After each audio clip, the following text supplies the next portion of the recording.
അപ്പം അത് ഇയാൾ ചിന്തിക്കുന്നില്ല എന്ന് പറഞ്ഞാൽ അതിൽ നമ്മൾ മനസ്സിലാക്കേണ്ട എന്താണ്? എനിക്ക് അധികാരം എങ്ങനെയും കിട്ടിയേ പറ്റൂ. അതിനുവേണ്ടി CPM-ന്റെ ഏത് രാഷ്ട്രീയവും പ്രതിശാസ്ത്രവും എടുത്ത് തോട്ടിക്കളയാൻ എനിക്ക് അതിനും മടിയില്ല.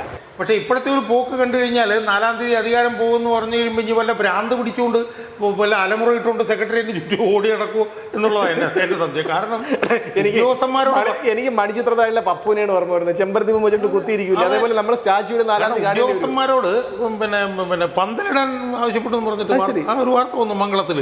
നമസ്കാരം. തെരഞ്ഞെടുപ്പ് കഴിഞ്ഞു. എല്ലാവരും ആകാംക്ഷാഭരിതരായി കാത്തിരിക്കുകയാണ്. മെയ് 4-ന് തിരഞ്ഞെടുപ്പ് ഫലം പുറത്തു വരുമ്പോൾ എന്താണ് സംഭവിക്കുക എന്നുള്ളത്.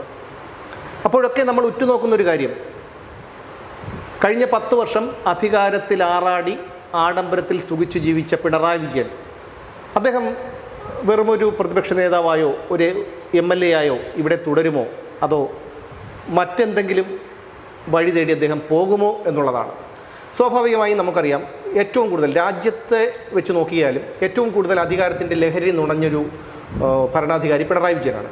ആ പിണറായി വിജയന് ഇനി ഒരു സാധാരണ ജനപ്രതിനിധി എന്നുള്ള നിലയിൽ നിയമസഭയിൽ വരാനും കേരളത്തിൽ ജീവിക്കാനും സാധ്യമാകുമെന്ന് താങ്കൾ കരുതുന്നുണ്ടോ? പിണറായി വിജയനെ വിശകലനം ചെയ്യുമ്പോൾ നമ്മൾ പിണറായി വിജയൻ്റെ കുടുംബ പശ്ചാത്തലം, സാമൂഹ്യ പശ്ചാത്തലം, ഇതൊക്കെ നമ്മളൊന്ന് വിശകലനം വളരെ നമ്മൾ ഇതിനു മുമ്പ് ചർച്ച ചെയ്തിട്ടുള്ളതാണ്. വളരെ ദരിദ്രമായിട്ടുള്ള കോരൻ എന്ന് പറയുന്ന ഒരു ചിത്രകാരൻ്റെ മകൻ. അപ്പോൾ അവിടുന്ന് ഉള്ള പിണറായി വിജയൻ്റെ മുഖ്യമന്ത്രി സ്ഥാനത്തേക്കുള്ള ഒരു ട്രാൻസ്ഫോർമേഷൻ നമ്മളൊന്ന് വിശകലനം ചെയ്ത് നോക്കിയാൽ, ഒരുപക്ഷെ കേരളത്തിൽ ഒരു മുഖ്യമന്ത്രിയും മുഖ്യമന്ത്രിയായിരുന്ന സമയത്ത് ഇതുപോലെ ഈ സമ്പന്നതയിലും ഇതിലൊന്നും ഇതുപോലെ ആറാടുകയും അർമാദിക്കുകയും ചെയ്ത ചരിത്രമില്ല രാഷ്ട്രീയ നേതാവുണ്ടാവും തോന്നുന്നു. ഇപ്പം EK നായനാർ 2 പ്രാവശ്യമായിട്ട് 9 വർഷം മുഖ്യമന്ത്രിയായിരുന്നു. അച്യുതമേനോൻ ഏതാണ്ട് 6-7 വർഷം മുഖ്യമന്ത്രിയായിരുന്നു. VS 5 വർഷം. പിന്നെ ബാക്കിയുള്ളവരൊക്കെ 5 വർഷം. ഇനി നമ്മൾ ബംഗാളിലേക്ക് നോക്കൂ. ബംഗാളിൽ 4-ാം തവണ മുഖ്യമന്ത്രി സ്ഥാനത്തേക്ക് മത്സരിക്കുന്ന മമതാ ബാനർജിക്കെതിരെ അവിടെ ഭരണവിരുദ്ധ വികാരമില്ല. കാരണം എന്താ? അവരിതുവരെ ഔദ്യോഗിക ബസ്സിൽ ജീവിച്ചിട്ടില്ല. അവരുടെ ഒറ്റമുറി വീട്ടിലാണ് കഴിഞ്ഞ 15 വർഷക്കാലമായി അവർ ജീവിക്കുന്നത്. മനസ്സിലായി? അപ്പോൾ ദീർഘകാലം അധികാരസ്ഥാനത്ത് ഇരുന്നു കൊണ്ട് അതിനുവേണ്ടി ആർമാദിക്കുകയും ചെയ്യാത്ത നേതാക്കന്മാർ കേരളത്തിലും പുറത്തുമൊക്കെ ഉണ്ടായിട്ടുണ്ട്.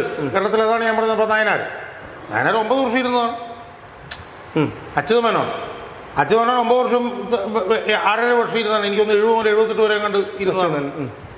PK വാസുദേവനെ കുറിച്ചിട്ട് ഞാൻ കേട്ടിട്ടുണ്ട്. മുഖ്യമന്ത്രി സ്ഥാനത്ത് നിന്ന് മാറിയതിന് ശേഷം പെരുമ്പാവൂർ ബസ് സ്റ്റാൻഡിൽ നിന്ന് ബസ്സിലേക്ക് ഡ്രൈവറുടെ വാതിലിലൂടെ മുഖ്യമന്ത്രി സ്ഥാനം ഒഴിഞ്ഞതിന് ശേഷം മനസ്സിലായില്ലേ, തിരക്ക് കാരണം ഇറങ്ങി വരുമോ കയറുകയോ ചെയ്തു. അങ്ങനെയുള്ള ചർച്ചകൾ നമ്മൾ ഒരുപാട് കേട്ടിട്ടുണ്ട്.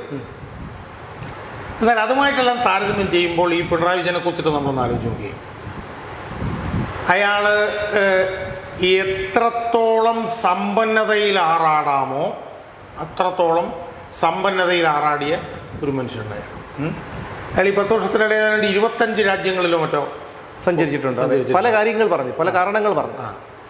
ആ സഞ്ചരിക്കുമ്പോഴെല്ലാം അയാളുടെ മകനും മക്കളും മരുമകളും കൊച്ചുമക്കളും പരിവാരങ്ങളെല്ലാമായിട്ടാണ് പോയിട്ടുള്ളത്. ഈ 25 തവണ വിവിധ രാജ്യങ്ങളിൽ സന്ദർശിച്ചെന്ന് പറയുമ്പോഴും എന്തയാൾ തിരിച്ചു കൊണ്ടുവന്നു എന്ന് നമ്മൾ നോക്കിയാൽ വട്ടപൂജ്യമാണ് നമുക്ക് കാണാൻ കഴിയും. തിരിച്ചു കൊണ്ടുവന്നിട്ടുണ്ടെങ്കിൽ തന്നെ അത് വീട്ടിലായിരിക്കും കൊണ്ടുപോയിട്ടുള്ളത്. സ്വന്തമായിട്ടായിരിക്കാം കൊണ്ടുപോയിട്ട്. നമ്മളിപ്പോൾ കർണാടകയും തമിഴ്നാടും ഒക്കെ എടുത്തു കഴിഞ്ഞാൽ കർണാടകത്തിലെ കഴിഞ്ഞ 5 വർഷം കൊണ്ട് ഏതാണ്ടൊരു 8-10 ലക്ഷം കോടി രൂപയുടെ വിദേശ മുതൽ മുടക്ക്, ഫോറിൻ ഡയറക്റ്റ് ഇൻവെസ്റ്റ്മെൻറ്റ്. തമിഴ്നാട്ടിലാണെങ്കിൽ ഏതാണ്ട് 59,000-60,000 കോടി രൂപയുടെ ഫോറിൻ ഡയറക്റ്റ് ഇൻവെസ്റ്റ്മെൻറ്റ് വന്നതാണ്. ഇവിടെ ഇയാളുടേതായിട്ട് നമുക്ക് വന്നതായിട്ട് അറിയാൻ കഴിയുന്നത് ഏതാണ്ട് ഒരു 3,300-4,000 കോടി രൂപയുടെ ഫോറിൻ ഡയറക്റ്റ് ഇൻവെസ്റ്റ്മെൻറ്റാണ് കഴിഞ്ഞ 10 വർഷത്തിനിടയിൽ ഈ കേരളത്തിലേക്ക് കൊണ്ടുവന്നത്. എന്നാൽ 25 രാജ്യങ്ങളിൽ പോയി. ഇവിടെ തന്നെ അയാളുടെ ജീവിതശൈലി നമ്മളൊന്ന് നോക്കൂ. ഇപ്പം ഹെലികോപ്റ്റർ അതെ, ഹെലികോപ്റ്ററിന് 22 കോടി രൂപയാണ് ഒരു വർഷത്തെ വാടക. 22.5 കോടി ആദ്യം ഒന്നാം പിണറായി സർക്കാരിൻ്റെ കാലത്ത്. ഇപ്പോൾ 85 ലക്ഷം രൂപ 3 വർഷത്തെ കരാറാണ്. അപ്പോൾ അത് മുതൽ അയാളുടെ കാർ വാങ്ങിക്കുന്നത് മുതൽ അയാളുടെ വീടിൻ്റെ പിന്നെ നീന്തൽക്കുളം നവീകരണം, ചാണകക്കുഴി, പശുത്തൊഴുത്ത്, 2ാം നിലയിലേക്കുള്ള ലിഫ്റ്റ്, വണ്ടിയിൽ 2 പടി താഴോട്ടിറങ്ങാൻ ഉള്ള ലിഫ്റ്റ്. അതെ അതെ. അപ്പോൾ ഇതിലൂടെയെല്ലാം അയാൾ കഴിഞ്ഞ 10 വർഷക്കാലമായി അയാൾ ഒരു രാജാവിനെ പോലെ വാഴുകയായി. അയാളെ സംബന്ധിച്ചിടത്തോളം അധികാരത്തിൽ നിന്ന് പോകും എന്ന് ഒരു വേള പോലും ചിന്തിക്കാൻ പറ്റാത്ത മാനസികാവസ്ഥയിലായിരുന്നു അയാൾ. എന്നാൽ അതെല്ലാം ഒരു സുപ്രഭാതത്തിൽ തവിടുപൊടിയായതാണ് നമ്മൾ കണ്ടത്. കാരണം ഡിസംബർ 7-9 തീയതികളിൽ നടന്ന തദ്ദേശ സ്വയംഭരണ തെരഞ്ഞെടുപ്പിലാണ് തൻ്റെ 3ാം ഭരണം എന്നുള്ളത് നടക്കാനിടയില്ല എന്നുള്ളൊരു തോന്നൽ അയാളെ ബാധിക്കുന്നത്. കാരണം ആ തെരഞ്ഞെടുപ്പിൽ ഇടതുപക്ഷത്തിൻ്റെ വിജയം സമഗ്രമായിരുന്നു. അവിടെ എവിടെയുള്ള വിജയമല്ല, എല്ലാ തട്ടിലും സമഗ്രമായിരുന്നു. അപ്പോൾ അവിടെ മുതൽ തന്നെ ആ ഒരു ആശങ്ക അയാളെ ബാധിച്ചു. അപ്പം ആ ആശങ്കയിൽ നിന്നും ആ ആദിയിൽ നിന്നും വേണം അയാൾ കഴിഞ്ഞ നിയമസഭാ തെരഞ്ഞെടുപ്പിനെ എങ്ങനെയാണ് സമീപിച്ചത് എന്നത് നമ്മൾ ചിന്തിക്കാൻ. കാരണം നമുക്കറിയാം അയാളുടെ ആ തോൽവിയിൽ നിന്നുള്ള അയാളുടെ പിന്നീടുള്ള ആദിയിൽ നിന്നാണ് അയാൾ 100-200 കോടി രൂപ പരസ്യത്തിന് വേണ്ടി ചെലവഴിച്ചത്. ഇപ്പോൾ ബസ്സിലുള്ള പരസ്യം തന്നെ ഏതാണ്ട് 9 കോടി 10 കോടിയുടെയാണെന്നാണ് കേട്ടത്. അതെ, 100 ചില്ലുവാനും കോടി രൂപ PRDയുടെ ചെലവഴിക്കുന്നു. കിഫ്ബിയെ കൊണ്ടൊരു 117 കോടി രൂപ ചെലവഴിപ്പിക്കുന്നു. ഏതാണ്ട് ഒരു 250 കോടി രൂപയോളം പരസ്യത്തിന് മാത്രം ചെലവഴിക്കുന്നു. അപ്പോൾ അതിൽ നിന്നൊക്കെ നമുക്ക് ബോധ്യമാകേണ്ട ഒരു വിഷയം എന്ന് പറഞ്ഞാൽ എന്താണെന്ന് ചോദിച്ചു കഴിഞ്ഞാൽ, എങ്ങനെയെങ്കിലും അധികാരം പിടിക്കണം. അധികാരമില്ലാതെ എനിക്ക് ജീവിക്കാൻ പറ്റില്ല എന്നതിൻ്റെ ഒരു പ്രതിഫലനമായിട്ട് വേണം ഈ 100-200 ചില്ലാനം കോടി രൂപ ഈ പരസ്യത്തിന് വേണ്ടി ചെലവഴിച്ചതിന് നമ്മൾ കാണാം. ആ പരസ്യങ്ങളൊക്കെ നമ്മൾ കണ്ടതാണ്. അവസാന ഘട്ടത്തിൽ നമ്മൾ കണ്ട പരസ്യം എന്താണ്? അത് എനിക്കൊന്ന് ലോക ചരിത്രത്തിൽ പോലും വേറെ എവിടെയെങ്കിലും ഉണ്ടാകുമെന്ന് എനിക്കറിയാം. 100 കണക്കിന് 1000 കണക്കിന് വലിയ പരസ്യ ബോർഡുകൾ. ആ പരസ്യ ബോർഡുകളിലെല്ലാം പകുതി അയാളുടെ മുഖം. അതെ. എന്നിട്ട് ഇപ്പുറത്ത് എന്തൊക്കെയോ കള്ളത്തരങ്ങളും പൊട്ടത്തരങ്ങളും ഒക്കെ എഴുതി വയ്ക്കുന്നു. സ്ത്രീ സുരക്ഷയുടെ 10 വർഷം, പവർ കട്ടില്ലാത്ത 10 വർഷം, അങ്ങനെയൊക്കെ പറഞ്ഞിട്ട് പച്ചക്കള്ളം.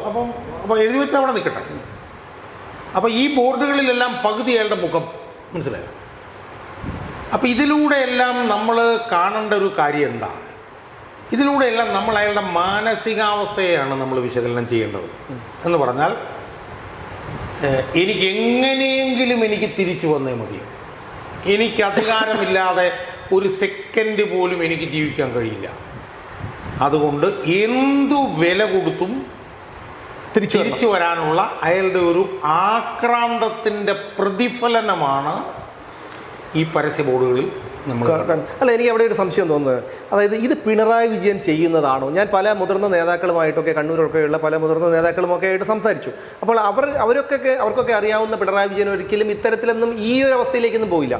പക്ഷേ ഈ പിണറായി വിജയനെ വഴിതെറ്റിക്കാനും പിണറായി വിജയൻ്റെ അധികാരം വെച്ചുകൊണ്ട് ജീവിക്കാനും ഉള്ള കുറേ ഇത്തൽ കണ്ണികളാണോ ഇദ്ദേഹത്തെ കൊണ്ട് ഇതൊക്കെ ചെയ്യിപ്പിക്കുന്നത്? അല്ല, അവരുടെ അത്തരത്തിലുള്ള ശ്രമങ്ങൾ ഉണ്ടാവാം. പക്ഷേ ആത്യന്തികമായി ഞാൻ അയാൾ തന്നെയാണ് എന്നാണ് വിശ്വസിക്കുന്നത്. കാരണം ഇപ്പം എൻ്റെ മുഖം ഇത്രയും വലിപ്പത്തിൽ കാണിക്കുന്ന ഇത്രയും ആയിരക്കണക്കിന് പരസ്യ ബോർഡുകൾ കേരളത്തിൽ സ്ഥാപിച്ചാൽ അത് എനിക്ക് ഗുണമല്ല, ദോഷമാണ് ഉണ്ടാവുക എന്നാണ് സാമാന്യ ബോധമുള്ള ആരും കരുതുന്നത്. സാമാന്യ ബോധമുള്ള ഒരു കമ്മ്യൂണിസ്റ്റുകാരനും, കമ്മ്യൂണിസ്റ്റിലെ ഏതൊരു മനുഷ്യനായിരുന്നാലും കരുതുന്നത് അതായിരിക്കും. അങ്ങനെയായിരിക്കും. 1. 2. കമ്മ്യൂണിസ്റ്റ് പാർട്ടിയിൽ ഇങ്ങനത്തെ വ്യക്തി ആരാധന ഇല്ല എന്ന് ഏറ്റവും കൂടുതൽ അറിയാവുന്ന ആളാണ് പിണറായി വിജയൻ. ഇതുപോലെ വ്യക്തി ആരാധനയുമായി ബന്ധപ്പെട്ട ആരോപണം വന്നപ്പോൾ പിണറായി വിജയൻ അച്യുതാനന്ദൻ എടുത്തിട്ട് ചതച്ച ആളാണ് പിണറായി വിജയൻ, സൂഫി കഥയൊക്കെ ആയിട്ട് ബന്ധപ്പെട്ട്.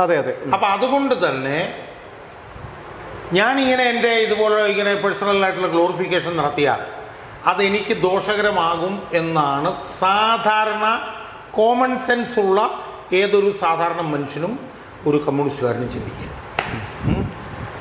അപ്പം അത് ഇയാൾ ചിന്തിക്കുന്നില്ല എന്ന് പറഞ്ഞാൽ അതിൽ നമ്മൾ മനസ്സിലാക്കേണ്ട എന്താണ്? എനിക്ക് അധികാരം എങ്ങനെയും കിട്ടിയേ പറ്റൂ. അതിനു വേണ്ടി CPM-ന്റെ ഏത് രാഷ്ട്രീയവും പ്രതിശാസ്ത്രവും എടുത്ത് തോട്ടിക്കളയാൻ എനിക്ക് അതിനും മടിയില്ല. അപ്പം അയാളുടെ ഒരു മാനസികാവസ്ഥ എന്ന് പറയുന്നത് അയാളുടെ മുഖവും അയാളുടെ ഫുൾ ഫിഗറും കൂടുതൽ ആളുകൾ കണ്ടാൽ കൂടുതൽ ആളുകൾ അയാളെ പിന്തുണയ്ക്കും എന്നുള്ള ഒരു ഭ്രാന്തമായ ഒരു ചിന്തയുടെ ഉടമയായിട്ട് അയാൾ മാറി എന്ന് വേണം നമ്മൾ മനസ്സിലാക്കാൻ. അതെ. കാരണം എന്താ?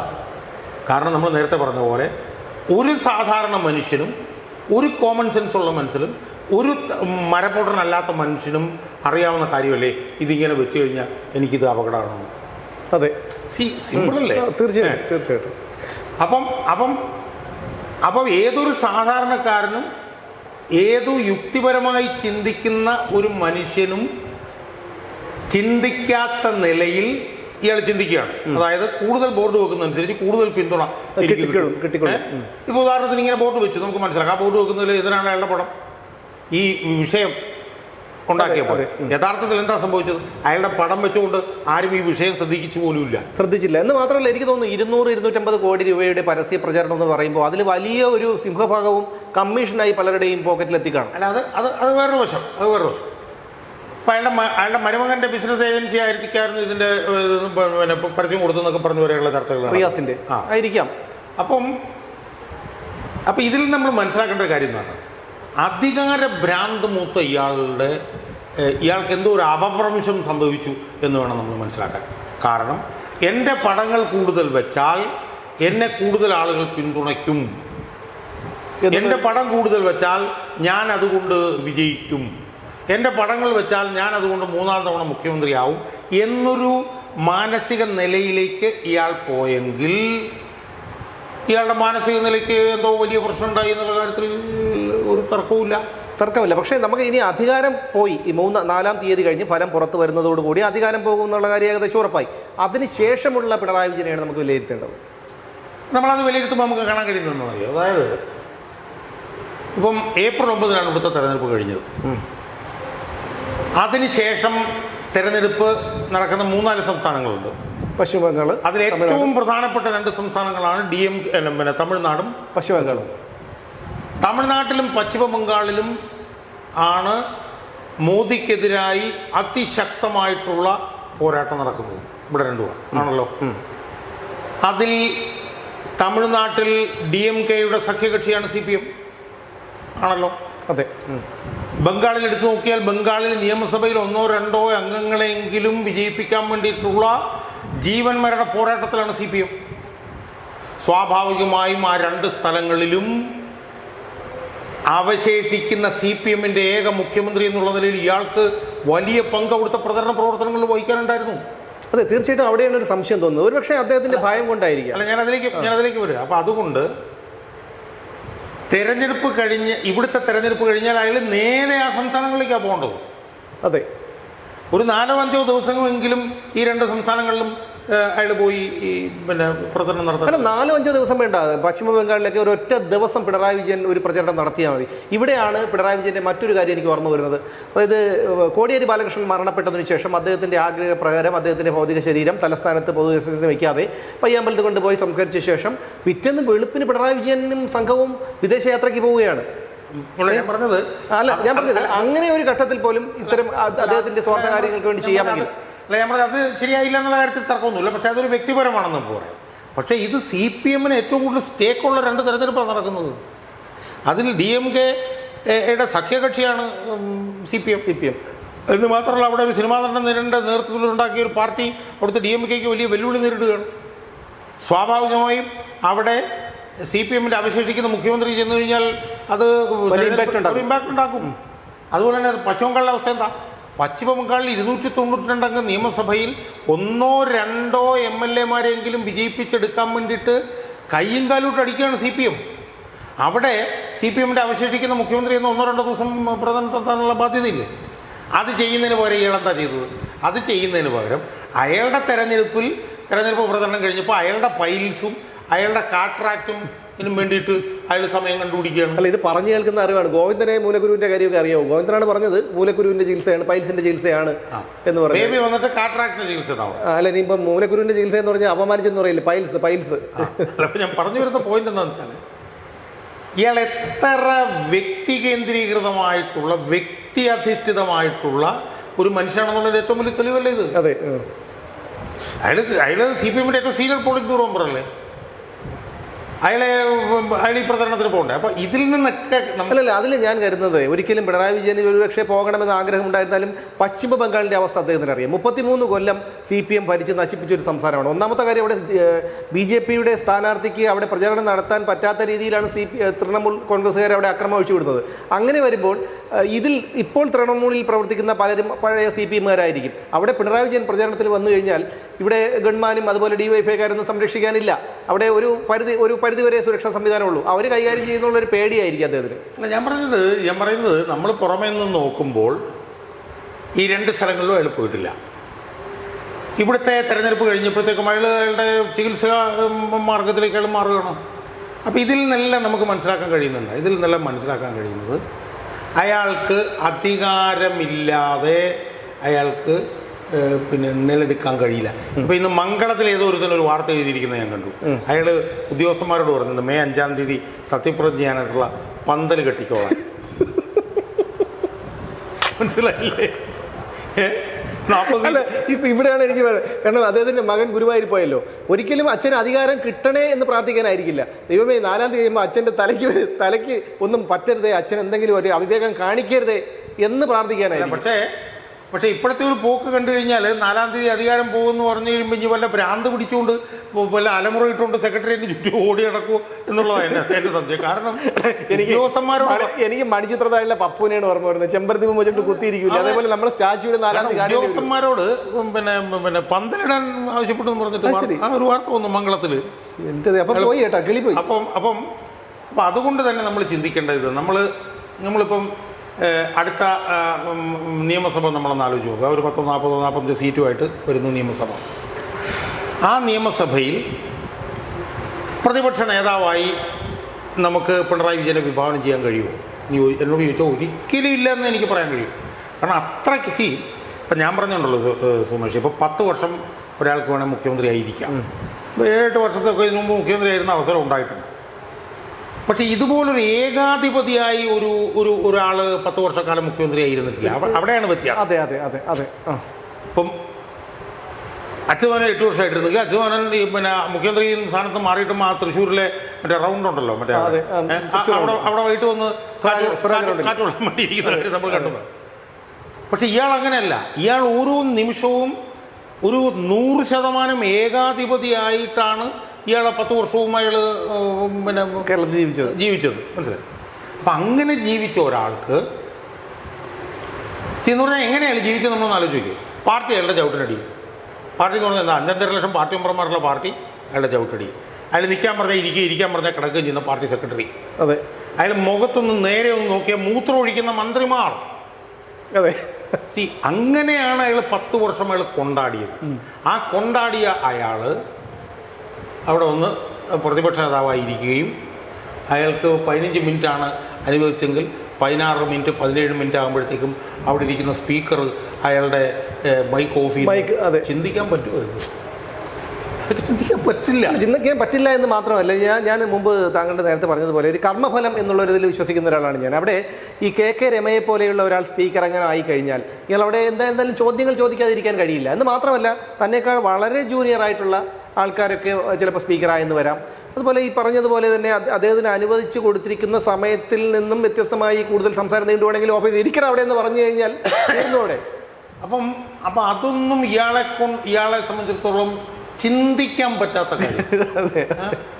പിന്നെ ഈ പറഞ്ഞ പോലെ അയാൾക്കെതിരായിട്ടുള്ള ഒരുപാട് സാധനങ്ങൾ ഉയർന്നു വരും. അഴിമതി, മറ്റത് മറിച്ചത്, അങ്ങനെ സാധനങ്ങളെല്ലാം ഉയർന്നു വരും. അല്ല, അഴിമതി ഉയർന്നു വരുന്നത് പിണറായി വിജയനെ സംബന്ധിച്ചിടത്തോളം ഒരു പുത്തരിയല്ല. പക്ഷേ അതിൽ നടപടി ഉണ്ടാകുമോ എന്നുള്ള കാര്യമാണ്. ഇപ്പം അഴിമതി ആണെങ്കിൽ പോലും നിയമസഭയിൽ ഇയാൾക്കെതിരെ അതിരൂക്ഷമായിട്ടുള്ള വിമർശനങ്ങളും കാര്യങ്ങളും ഉയർന്നു വരും. ഇയാളുടെ സ്വഭാവം നമ്മൾ നോക്കി, ഇയാൾക്ക് അതൊന്നും പിന്നെ ഉൾക്കൊള്ളാൻ പറ്റത്തില്ല. അല്ല, അത് മാത്രമല്ല ഇപ്പം നമുക്ക് എല്ലാവർക്കും അറിയാവുന്നതാണ് ലാവ്ലിൻ കേസ് 1048 തവണ മാറ്റിവെച്ചു, മാസപ്പടി കേസ് 25 തവണ മാറ്റിവെച്ചു. ഇതൊക്കെ BJPയുടെ ഒരു ബാന്ധവമില്ലാതെയാണ് നമുക്ക് കരുതാതിരിക്കാൻ കഴിയില്ല. മുഖ്യമന്ത്രി അല്ലാത്ത ഒരു പിണറായി വിജയനെ അവർക്ക് വേണ്ട. അങ്ങനെ വരുമ്പോൾ അതിലും നടപടി ഉണ്ടാവില്ലേ? അല്ല, അതുണ്ടാവും. സംസ്ഥാന സർക്കാർ തന്നെ ഒരുപാട് നടപടികളിലേക്ക് പോകും. അപ്പോൾ ഇതൊന്നും ഈ പറഞ്ഞ പോലെ അംഗീകരിച്ചു കൊടുക്കുന്ന സ്വഭാവമല്ല അയാളുടെ. അപ്പം അതുകൊണ്ട് തന്നെ ഇതിനെ എങ്ങനെ നേരിടാതിരിക്കാം എന്നുള്ളതിനെ കുറിച്ചിട്ടായിരിക്കും അയാൾക്ക് ചിന്തയെന്നും അയാൾ പ്രതിപക്ഷ നേതൃസ്ഥാനം ഏറ്റെടുക്കുകയില്ല എന്നുമാണ് ഞാൻ വിശ്വസിക്കുന്നത്. കാരണം പ്രതിപക്ഷ നേതൃസ്ഥാനം ഏറ്റെടുത്ത് കഴിഞ്ഞാൽ ഒന്നാമത്തെ കാര്യം എന്ന് പറഞ്ഞു കഴിഞ്ഞാൽ ഒരു അധികാരവും ഇല്ലാതെ ജീവിക്കേണ്ടി വരും. അതെ, എല്ലാ അധികാരങ്ങളിൽ നിന്നും ഒരു അധികാരവും ഇല്ലാതെ ഒരു വീടും കുറച്ച് സ്റ്റാഫും വേറെ ഒന്നുമില്ലല്ലോ. മനസ്സിലായി? എന്ന് മാത്രമല്ല, സ്പീക്കർ പറയുമ്പോൾ ഇരിക്കുകയും നിൽക്കുകയും ചെയ്യേണ്ടി വരും. അത് ഇയാളെ കൊണ്ട് കഴിയില്ല. മനസ്സിലായി? അതുകൊണ്ട് തന്നെ അയാൾ ഇപ്പോൾ തന്നെ എന്തായിരിക്കണം ചെയ്യേണ്ടത് സംബന്ധിച്ചുള്ള ചിന്ത അയാൾ ഉണ്ടായി കാണും എന്നാണ് ഞാൻ വിശ്വസിക്കുന്നത്. അയാൾക്ക് പിന്നെ ഒരു അഡ്വാൻറ്റേജ് ഉള്ളതെന്ന് വെച്ചാൽ 80-ന് മുകളിൽ പ്രായമുള്ള ആളാണ്, രോഗാതുരനാണ്. സ്വാഭാവികമായും അതിന് ചികിത്സ എന്ന് പറഞ്ഞുകൊണ്ട് അമേരിക്കയിലേക്ക് പോകാം, മാറി നിൽക്കാൻ ഒരു അന്ന് സ്വപ്ന സുരേഷ് ഞാൻ പറഞ്ഞല്ലോ. സ്വപ്ന സുരേഷ് പറഞ്ഞ കാര്യം എന്ന് പറഞ്ഞാൽ ഞാൻ അവരോട് ചോദിച്ചിരുന്നത് ഈ അധികാരമില്ലെങ്കിൽ പിണറായി വിജയൻ എന്ത് ചെയ്യുമെന്നാണ്. അപ്പോൾ അവർ പറഞ്ഞതെന്ന് വെച്ചാൽ 150 കോടിയോളം രൂപ അമേരിക്കയിലെ IT മേഖലയിൽ ഇൻവെസ്റ്റ് ചെയ്തിട്ടുണ്ട്. അദ്ദേഹം ഒരിക്കലും ഇവിടെ നിൽക്കില്ല. തീർച്ചയായും അങ്ങനെ തന്നെ നമുക്ക് കരുതേണ്ടി വരും. 150 എന്ന് പറയുന്നതിൻ്റെ കൂടെ ചിലപ്പോൾ 1-2 പൂജ്യങ്ങളും കൂടെ കൂടുതലുണ്ടായിരിക്കും എന്നുള്ളത് മാത്രമേ ഉള്ളൂ. അതെ. അപ്പോൾ അതുകൊണ്ട് അയാൾ ഒരു കാരണവശാലും പ്രതിപക്ഷ നേതൃസ്ഥാനം അയാൾ ഏറ്റെടുക്കില്ല. അയാൾക്ക് അങ്ങനെ ഒരു രീതിയിൽ അയാൾക്ക് മുന്നോട്ട് പോകാൻ കഴിയില്ല. എന്ന് മാത്രമല്ല, വിമർശനം എന്ന് പറയുന്നത് ഒരു കാരണവശാലും 1% പോലും ഉൾക്കൊള്ളാൻ കഴിയാത്ത ആളാണ് അയാൾ എന്ന് അയാൾ പലതരത്തിൽ തെളിയിച്ചിട്ടുള്ളതാണ്. അയാൾക്കെതിരെ മാത്രമല്ല വിമർശനങ്ങൾ വരാൻ പോകുന്നത്, അയാളുടെ മകൾക്കെതിരെ ഉൾപ്പെടെ വിമർശനങ്ങൾ വരാൻ പോവുകയാണ്. അതെ, അധികാരമില്ലാത്തതുകൊണ്ട് പിടിച്ചു നിൽക്കാൻ കഴിയില്ല. പിന്നെ വളരെ ശുഷ്കമാകാനാണ് പ്രതിപക്ഷ നിര, വളരെ ശുഷ്കമാകാനാണ് സാധ്യത. ആരൊക്കെ ജയിച്ചു വരും, ആരൊക്കെ തോൽക്കും എന്നുള്ള സംബന്ധിച്ച് യാതൊരു ഇതുമില്ല. അപ്പുറത്തിരിക്കുന്ന UDF-കാരെ സംബന്ധിച്ചുള്ള അവർ ഭയങ്കര ആക്രമണോത്സുകരായിട്ടാണ് അവർ വരുന്നത്. കാരണം 10 വർഷം അവരെ ചവിട്ടി മരിച്ചതിൻ്റെ കലിപ്പുമായിട്ടാണ് അവർ വരുന്നത്. മനസ്സിലായി? ആ കലിപ്പ് അവർ ഇയാൾക്കിട്ട് തീർക്കും എന്നുള്ളത് ഉറപ്പാണ്. അയാളുടെ പാർട്ടി തന്നെ വളരെ ദുർബലമായിട്ടാണ് വരാൻ പോകുന്നത്. അയാളുടെ പാർട്ടിയിൽ തന്നെ കണ്ണൂർ ഉൾപ്പെടെ വലിയ പൊട്ടിത്തെറികളായിരുന്നു. അപ്പോൾ ഇതെല്ലാം വെച്ച് നമ്മൾ പരിശോധിച്ച് നോക്കുമ്പോൾ അയാൾ പ്രതിപക്ഷ നേതൃസ്ഥാനം എടുക്കാനുള്ള സാധ്യത വളരെ കുറവാണ്. അയാൾ ഇന്ത്യയിൽ തുടരാനുള്ള സാധ്യതയും വളരെ കുറവാണ്. അയാൾ വിദേശത്തേക്ക് വല്ല മയോ ക്ലിനിക്ക് എന്നൊക്കെ പറഞ്ഞിട്ട് അല്ലെ ചികിത്സ എന്നൊക്കെ പറഞ്ഞ് അയാൾ കേരളം വിട്ടു പോകാനുള്ള സാധ്യതകൾ വളരെ വലുതാണ്. തീർച്ചയായും അത് ഞാൻ പലപ്പോഴും പറഞ്ഞിട്ടുള്ളത് പോലെ ഈ കർമ്മഫലത്തിൽ വിശ്വസിക്കുന്ന ഒരാളാണ് ഞാൻ. അതുകൊണ്ട് തന്നെ പിണറായി വിജയൻ ചെയ്ത കർമ്മങ്ങളുടെ ഫലം അനുഭവിക്കാതെ അദ്ദേഹത്തിന് ഒരിക്കലും പോകാൻ കഴിയില്ല എന്നുള്ളതാണ്. ഇവിടെ KP യോഹന്നാൻ നമുക്കറിയാം. അദ്ദേഹം ഇവിടുന്ന് അമേരിക്കയിലേക്ക് പോയി അവിടെ താമസിച്ചു. ഇന്ത്യയിലേക്ക് തിരിച്ചു വരാൻ കഴിയാത്ത തരത്തിൽ അദ്ദേഹം അവിടെ കുടുങ്ങി. കാരണം കള്ളപ്പണം ഇടപാട് കേസ് ഉൾപ്പെടെ ED ഒക്കെ അന്വേഷിച്ച് ആ അവസ്ഥയിലേക്ക് പിണറായി വിജയനും എത്തിപ്പെടാനാണ് സാധ്യത. കാരണം അവിടെ ചെന്ന് പറ്റിക്കഴിഞ്ഞാൽ ഇങ്ങോട്ട് ഇന്ത്യയിലേക്ക് വരുന്നതിന് പല വിലക്കുകളുണ്ടാവും. അധികാരമില്ലാത്ത പിണറായി വിജയനെ അന്തംഗമ്മികൾക്ക് പോലും വേണ്ട എന്നുള്ളതാണ് മറ്റൊരു വസ്തുത. എന്തായാലും മെയ് 4 കഴിയുന്നതോടുകൂടി പിണറായി വിജയന് എന്ത് സംഭവിക്കുമെന്നാണ് നമുക്ക് കണ്ടറിയേണ്ടത്. ഒരു പക്ഷേ ഈ പറഞ്ഞതുപോലെ അദ്ദേഹം ഒരിക്കലും നിയമസഭയിലേക്ക് അദ്ദേഹം ഒരു MLA ആയി വന്നിരിക്കുമെന്ന് നമുക്ക് കരുതാൻ കഴിയില്ല. അദ്ദേഹം എന്തായാലും ഇവിടെ നിന്ന് സ്ഥലം വിടുമെന്ന് തന്നെയാണ് നമ്മുടെ പ്രതീക്ഷ. ഇനി 4-ാം തീയതി കഴിയട്ടെ, അത് കഴിയുമ്പോൾ കണ്ടറിയാം.